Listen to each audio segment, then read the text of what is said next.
अस्सलाम वालेकुम। बड़ा अच्छा सवाल आया है कि क्या हम ट्रैवल जो है वो गाड़ी में नहीं कर सकते। मैंने दुनिया की 30 मुल्क में गाड़ी चलाई होगी कम से कम। पूरे यूरोप में गाड़ी चलाई है, अमेरिका में चलाई है, कनाडा में चलाई है। और अब मेरा इरादा है इंशाल्लाह कि मैं कराची से लेके स्वीडन जाऊंगा इंशाल्लाह अगले साल गाड़ी।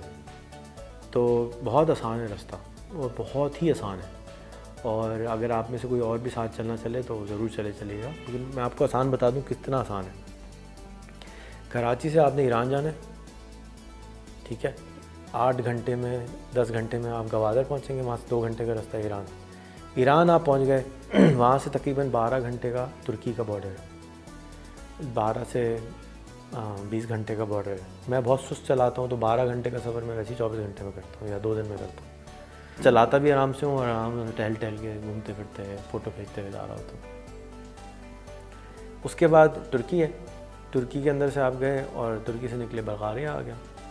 बल्गारिया में आपको, अगर आपका अमेरिका का वीज़ा लगा हुआ है तो आपको तुर्की का वीज़ा नहीं चाहिए, ऑन अराइवल मिल जाएगा।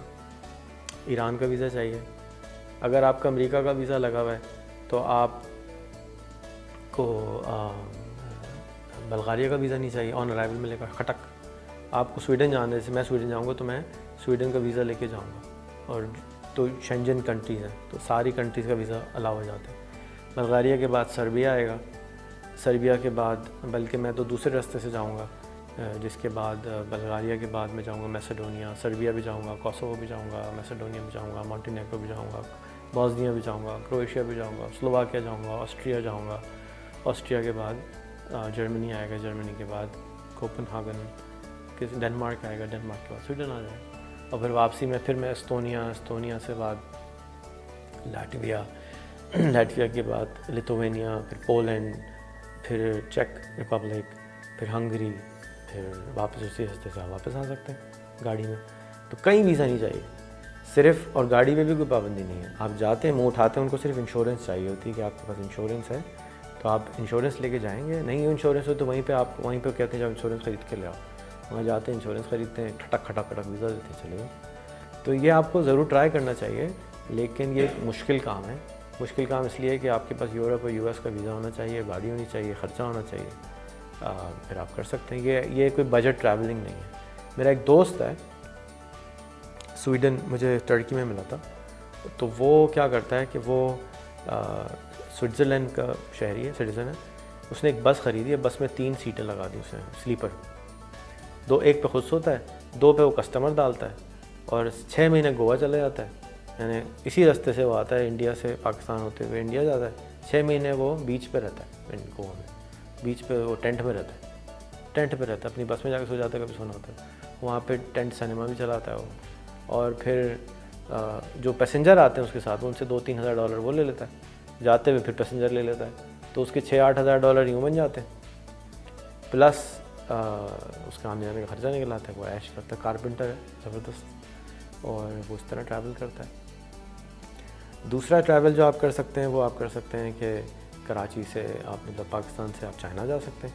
मेरा इरादा है करने का, अभी तक मैंने नहीं किया है, but I really want to. मैं वेट कर रहा हूँ कि रोड सही खुल जाए अगले साल इंशाल्लाह, तो I will go to China, Shanghai इंशाल्लाह। और इनका अभी भी जा सकते हैं, बट और अच्छा रोड जाएगा तो आराम से जा सकते हैं।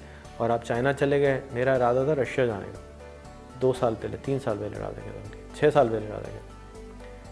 गाड़ी लेके मेरा इरादा था कि चाइना से सुफिन है, चाइना का सिटी है, वहाँ से व्लादिवोस्तोक से पूरा घूमते 12 दिन का सफ़र है गाड़ी में, 7 दिन का ट्रेन में मॉस्को से सेंट पीटर्सबर्ग के साथ फिनलैंड है। आप वहाँ चले गए, जो उनका शहर है हेलसिंकी, वहाँ से आप फिनलैंड चले जाएँ, घूमते हुए वापस आ जाए। ये मेरा इरादा था करने का। अल्लाह ने मौका दिया तो डेफिनेटली ज़रूर करूँगा। And trans Siberian express train भी चलती है, एंड ये भी बहुत अच्छा सफ़र है। और मेरी ख्वाहिश है, और अल्लाह मियाँ मेरी ख्वाहिश को पूरा करें, और मैं पूरी कोशिश करूँगा कि यहाँ से मैं थाईलैंड भी गाड़ी में जाऊँ। थाईलैंड का कितना आसान सफ़र है, यहाँ से इंडिया से आगे वियतनाम के साथ थाईलैंड, इतना तो करिए। ये चाइना है, चाइना के ज़रिए भी जा सकते हैं। तो आप चाइना जाएँ, चाइना से वियतनाम, वियतनाम से थाईलैंड डायरेक्ट पहुंच सकते हैं। तो ये बहुत मुश्किल सफ़र नहीं है, लेकिन क्योंकि लोग करते नहीं हैं तो हमें लगता है कि ये मुमकिन नहीं है।